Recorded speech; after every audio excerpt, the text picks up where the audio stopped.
Hoje eu começo uma série de 10 vídeos que eu vou responder 10 perguntas que a maioria dos pastores não respondem. O primeiro deles: beber bebida alcoólica é pecado? Sim ou não? Você já pode pausar aqui o vídeo e aqui embaixo nos comentários, se você está me vendo no Facebook ou no YouTube, dá a sua opinião. Então, pausa aí, comenta aqui embaixo. Beber bebida alcoólica é pecado ou não é? Antes mesmo de eu começar a te provar na Bíblia, eu já quero chamar sua atenção para uma coisa, que no final desse vídeo eu vou fazer duas coisas. Uma, eu vou te provar na Bíblia que está aqui comigo, que até Deus aceitava no Antigo Testamento oferta através de bebida forte. Eu vou te provar. E a segunda coisa, eu vou orar por você que é esposa, é mãe, sabe que tem um marido aí viciado na bebida alcoólica, que tem um filho aí viciado na bebida alcoólica. Você que está enfrentando esse vício da bebida alcoólica, no final do vídeo também eu vou fazer uma oração por você, com você. Eu sou Cleiton Soares, eu vivi no chamado neopentecostalismo por cerca de 20 anos. Quase 16 como pastor, numa instituição. E ali eu casei, ali eu morei em 12 cidades no Brasil, a serviço dessa instituição. Mas eu busco por Deus, por conhecê-lo desde a minha juventude, e hoje eu evangelizo no YouTube, no Facebook, no Instagram, aonde eu estiver eu procuro apontar um caminho para as pessoas, que é o Senhor Jesus, e reúno pessoas como igreja aqui em Uberlândia, Minas Gerais. E aonde eu sou convidado eu também prego. Hoje eu procuro de todas as maneiras que eu posso levar o evangelho simples do Antigo Testamento, do Novo Testamento, a união dos dois, para as pessoas que querem conhecer o caminho que é Jesus, serem salvas e também prosperar nos seus caminhos aqui na sua vida. Bem, a primeira coisa que eu quero dividir com vocês aqui está em Provérbios capítulo 20, no versículo 1. Diz assim: o vinho é escarnecedor, a bebida forte, alvoroçadora, e todo aquele que neles errar nunca será sábio. Então, o religioso, a religiosa agora já vai falar assim, tá vendo? Então, beber bebida alcoólica, bebida forte é pecado. O que está escrito aí, o Salomão disse, em Provérbios 20, versículo 1, que o vinho é escarnecedor, faz a pessoa escarnecer. A bebida forte é alvoroçadora, faz a pessoa ficar alvoroçada, desequilibrada, sem controle de si mesma. E todo aquele, ou aquela, a pessoa que neles errar com o vinho e errar com a bebida forte, nunca será sábio. Calma, porque antes, eu vou mais na frente em Eclesiastes 9, no versículo 7, diz assim: vai, pois, come com alegria o teu pão e bebe com coração contente o teu vinho, pois já Deus se agrada das suas obras. Eclesiastes 9, versículo 7, o mesmo Salomão. Então, a Bíblia, ela não se contradiz, ela se completa. Lá em Provérbios 20, versículo 1, fala que a pessoa, ela não deve errar com o vinho, com a bebida forte, porque senão ela nunca vai ser sábia. Porque o vinho é escarnecedor, a bebida forte é alvoroçadora. Preste atenção, por gentileza. Na verdade, esses dois versículos aqui do mesmo Salomão, em duas épocas diferentes da sua vida, se completam. O que você tem que entender? Que o problema está no desequilíbrio. Por isso que ele fala aqui, em Provérbios 21, que se você errar no vinho e na bebida forte, você não alcança a sabedoria. Como assim errar? Errar na dose, errar na quantidade, beber demais. Porque se fosse pecado, em Eclesiastes 9, 7, o próprio Salomão também não falaria isso aqui. Vai, pois, come com alegria o seu pão e bebe com coração contente o seu vinho. Bebe com coração contente o seu vinho, pois já Deus se agrada das suas obras. Que na verdade aqui, embora eu estou lendo só um versículo, pessoal, para ser mais objetivo, aqui está falando que o vinho é para você comemorar suas conquistas. O que está escrito aqui? Come seu pão, bebe seu vinho, porque Deus se agrada das suas obras. É para comemorar O vinho na Bíblia é símbolo de alegria. Vou te fazer uma pergunta. Pensa comigo. Se beber vinho ou outra bebida é pecado, então por que Jesus, o primeiro milagre que ele fez foi transformar água em vinho? Ele estava numa festa de casamento e ali o vinho tinha acabado. O que a gente imagina? Que as pessoas tinham bebido muito. Por isso que o vinho acabou. Aí, a mãe de Jesus o chamou para poder o quê? Fazer algo para poder resolver aquele problema. Ele pegou uma água e de forma milagrosa transformou no vinho. Ele contribuiu para que as pessoas bebessem mais depois na festa, até o fim dela. Porque era ali para se comemorar o casamento de um homem e de uma mulher. Jesus, se você vê nos evangelhos, confere você, não acredita em mim. Ele bebia vinho, ele estava em muitas festas, porque ali estavam os pecadores. Mas o problema está no que a gente vai ler aqui agora. Preste atenção, por gentileza. Efésios 5, versículo 18. Lá no Novo Testamento. Carta do apóstolo Paulo, a igreja em Éfeso, né? Aos Efésios. E não vos embriagueis com vinho, em que há dissolução, mas enchei-vos do Espírito. Olha só. Não vos embriagueis com vinho. Ele não está falando para não beber vinho, mas para não se embriagar. Não fazer o uso descontrolado dele. Em que há dissolução, mas enchei-vos do Espírito, o Espírito Santo. Você sabia que o próprio apóstolo Paulo, ele chegou a falar com o apóstolo, o Timóteo, para poder ele beber um pouco de vinho misturado com a água? Eu vou te explicar por quê. Porque naquela época não tinha o saneamento básico que a gente tem hoje para poder tratar de uma água. A água que a gente toma nas grandes cidades hoje, ela é tratada. Você sabe disso. Então, eles tinham que usar, por exemplo, o vinho da época deles, que, claro, não tinha o teor alcoólico que tem hoje. E o Timóteo, discípulo de Paulo, ele tinha um problema de estômago, segundo o que Paulo fala ali, e para ajudá-lo a combater esse problema, então Paulo orientou ele a tomar junto com a água, repito que não tinha o tratamento que a gente tem hoje na época, junto com o vinho, por causa desse cuidado que ele tinha que ter com o estômago. Para concluir, e eu chegar na parte que eu te falei, que eu vou te mostrar na Bíblia, que no Antigo Testamento, Deus ele aceitava ofertas de bebidas fortes. Segura aí. E eu vou orar também por quem quer ajuda, porque tem alguém da família que está viciado na bebida alcoólica, ou até mesmo você que está viciado na bebida alcoólica. Em 1 Coríntios, também aqui nas cartas apostólicas, né, a primeira carta de Paulo para a igreja em Corinto, capítulo 6, versículo 12, diz assim, ó, todas as coisas me são lícitas, mas nem todas as coisas convêm. Todas as coisas me são lícitas, mas eu não me deixarei dominar por nenhuma delas.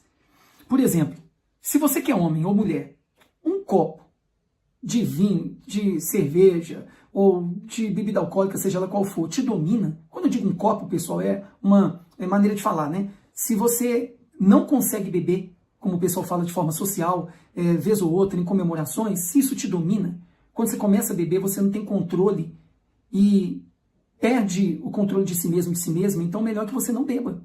Mas o que está escrito aqui que Paulo falou? Que eu posso tudo, mas nem tudo me convém.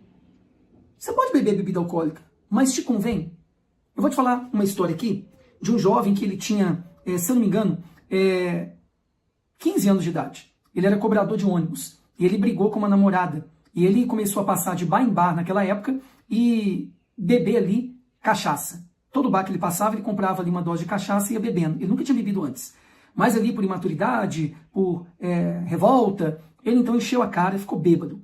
E quando ele chegou no ponto dos ônibus lá para poder pegar serviço, então não deixaram ele pegar serviço. Começou a procurar confusão com as pessoas, ao ponto que tiveram que levá-lo para casa e o irmão, um amigo, tiveram que dar banho nele e ele passou aquela vergonha. Esse jovem, no caso, era eu. Eu fiquei bêbado nessa época porque briguei com uma namorada e passei essa humilhação aí, não consegui pegar serviço na época e meu irmão, amigo, tiveram que me dar banho. Quem sabe você também já passou por isso. Quem sabe você também já passou vergonha por causa da bebida alcoólica. Comenta aqui embaixo se você já passou. Então você é uma pessoa que não deve beber, se você não tem controle sobre a bebida, se ela te controla. Então você pode, mas para você não convém. Então, para resumir, antes de falar, de acordo com o que a gente leu até aqui, junto com você, se é pecado ou não, Eu vou te mostrar na Bíblia agora, antes da gente orar, que no Antigo Testamento, o próprio Deus aceitava no seu altar, como oferta, bebida forte. Vamos lá em Números. Lá no Antigo Testamento, diz assim, ó, você vai ficar chocado, chocada. Provavelmente você nunca ouviu isso na vida, de pastor nenhum. 28, versículo 7, diz assim, ó, aqui está falando sobre as leis de Deus para o povo dele naquela época, tá? O povo tinha saído da escravidão do Egito, então estava se estabelecendo leis para o povo viver livre, mas debaixo da direção de Deus. E Deus é que usava Moisés para dar direção para o povo. Aí aqui, em Números 28, no versículo 7, diz assim, e a sua libação será a quarta parte de um hin. Isso aqui está falando de medidas, tá, pessoal? Para um cordeiro no santuário. Oferecerás a libação, preste atenção, por favor, de bebida forte ao Senhor. Aí o que o texto está falando sobre ofertas, tá? Sobre os sacrifícios para Deus no Antigo Testamento. E no versículo 7 está falando a sua libação. Depois você procura saber o que é oferta de libação. Vou entrar em detalhe. Será a quarta parte, um quarto de um hin para um cordeiro. No santuário, oferecerás a libação no santuário, hein? De Deus, no altar de Deus, de bebida forte ao Senhor. Você pode ir em qualquer tradução da Bíblia, em qualquer Bíblia aí que você tiver, que você vai encontrar isso aqui. E tem outras passagens também, falando de oferta de bebida forte para Deus no Antigo Testamento. E aí?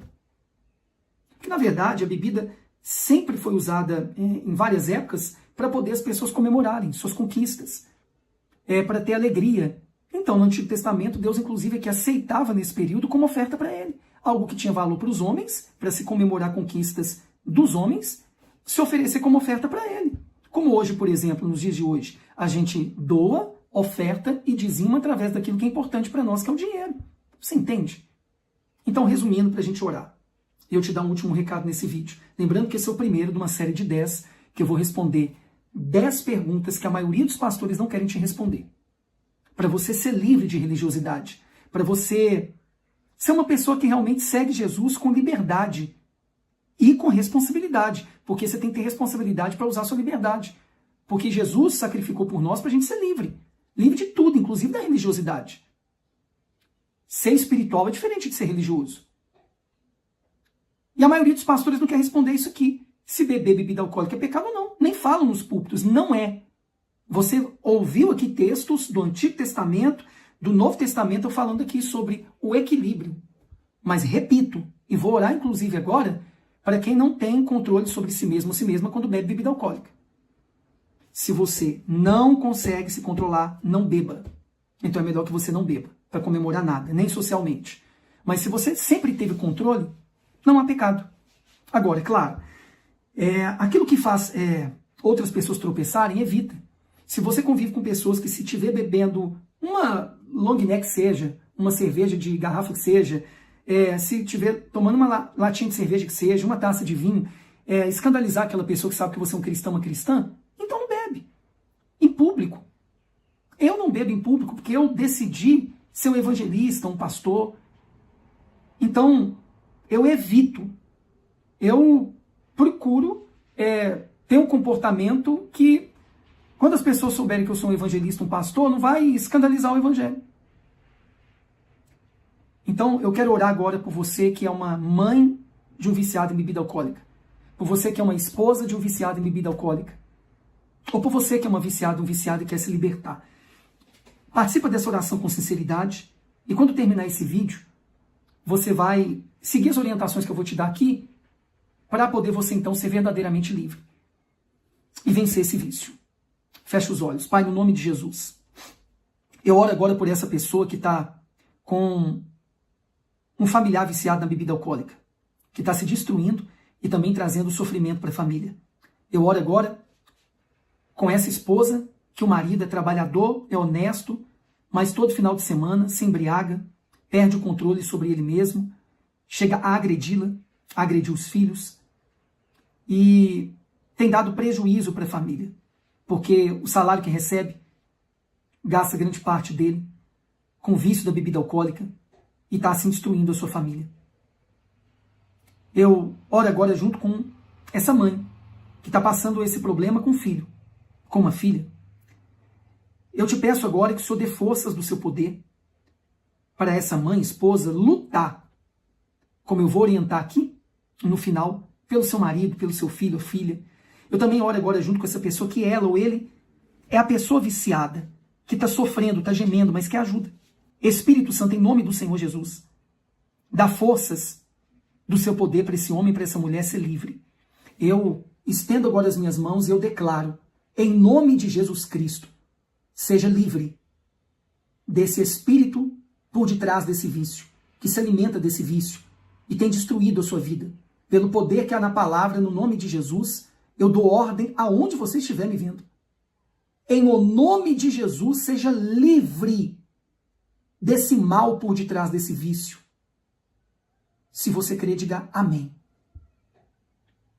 Pede em poucas palavras, Jesus, me perdoa dos meus pecados, me perdoa do pecado da embriaguez, me lava com o sangue que o Senhor derramou na cruz do Calvário para me salvar. Eu decido entregar minha alma ao Senhor, entregar minha vida ao Senhor. Espírito Santo, guie os meus caminhos a partir de hoje. Em nome de Jesus eu oro. Diga amém. Bem, último recado, pessoal, você que participou dessa oração e ficou comigo até no final desse vídeo.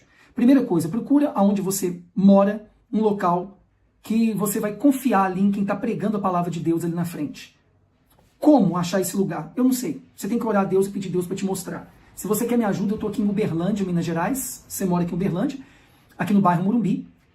Hoje, quando eu gravo esse vídeo, eu estou na Rua Serraria, número 24, em frente ao supermercado Bom Preço. Tá? Conhecido aqui, numa esquina no bairro Morumbi. E se você quiser saber os horários que a gente se encontra e se reúne aqui como igreja durante a semana, vai aparecer para você também aqui embaixo um telefone, que você vai entrar aí no WhatsApp dele, e eu vou te colocar num grupo de ajuda, de acompanhamento, e ali você vai saber o dia e horário dos nossos encontros como igreja aqui, tá? Agora, se você me vê de outra cidade, de outro país, então procure aí, depois de orar a Deus, para te mostrar um lugar que pessoas se reúnem como igreja, para poder então você, junto com outras pessoas, seguir o caminho que é Jesus. Tá bom? Se você quer me ajudar nessa missão, eu quero te convidar agora para fazer uma doação, uma oferta ou devolver o dízimo. Você que acredita nesse princípio da liberalidade, da generosidade. Você que já sabe o que é dízimo, oferta, doação, o que é cada um. E você quer fazer uma das três coisas. Para nos ajudar a pagar o aluguel do local que a gente reúne como igreja aqui, a internet que eu uso aqui para gravar os vídeos, pagar a conta de luz, o lugar que a gente reúne como igreja, fazer ali o que a gente precisa fazer para a gente seguir ali esse trabalho evangelístico. Você pode doar qualquer valor, se é uma doação, se é uma oferta também. Lembrando que doação é daquilo que sobra, oferta é algo que tem valor para mim, mas eu quero ofertar ali por uma causa justa como essa, né, de pregação do evangelho. E dízimo são os primeiros 10% de toda a minha renda, fruto do meu trabalho. E eu faço isso em agradecimento ao que Deus já tem feito para mim. Não é para que Ele me abençoe, é porque Ele já está me abençoando. Então você que já sabe esse princípio, quer usar uma dessas três coisas para nos ajudar aqui, a chave Pix da igreja vai aparecer aqui também para você. Tá bom? Também na descrição do vídeo aí abaixo, ou no Facebook ou no YouTube, para você nos ajudar. Você pode doar qualquer valor, oferta pode ser de qualquer valor, ou o seu dízimo. Se você quer me ajudar de outra forma também, aqui embaixo vai aparecer também um link de um livro que é o Desbloqueio do Perdão. 10 mandamentos para você praticar aí e conseguir perdoar pessoas que te fizeram mal e a sua vida assim andar para frente, porque quem carrega mágoa, ressentimento, não consegue perdoar, superar algum trauma, a vida fica travada e bloqueada. Então o link também vai estar aqui abaixo para você, quer seja no Facebook ou no YouTube. Você clicando aí, você vai para uma página, é muito acessível, adquirindo esse e-book que vai para o seu e-mail, né, um livro digital. Lendo ali, eu tenho um depoimento de uma senhora casada do Rio de Janeiro, que não conseguia perdoar, hoje ela consegue. Ela me mandou o depoimento dela e ela adquiriu esse livro. Inclusive, se você está vendo aí esse vídeo de hoje, comenta aqui embaixo para as pessoas saberem que é você. Que esse livro contribuiu para você conseguir perdoar e hoje até seguir o caminho que é Jesus, como você me contou no depoimento, né? E ser feliz. Forte abraço, até o segundo vídeo dessa série. 10 perguntas que os pastores não querem te responder, mas eu vou responder aqui no canal para te ajudar. O próximo tema vai ser: qual é a verdadeira religião?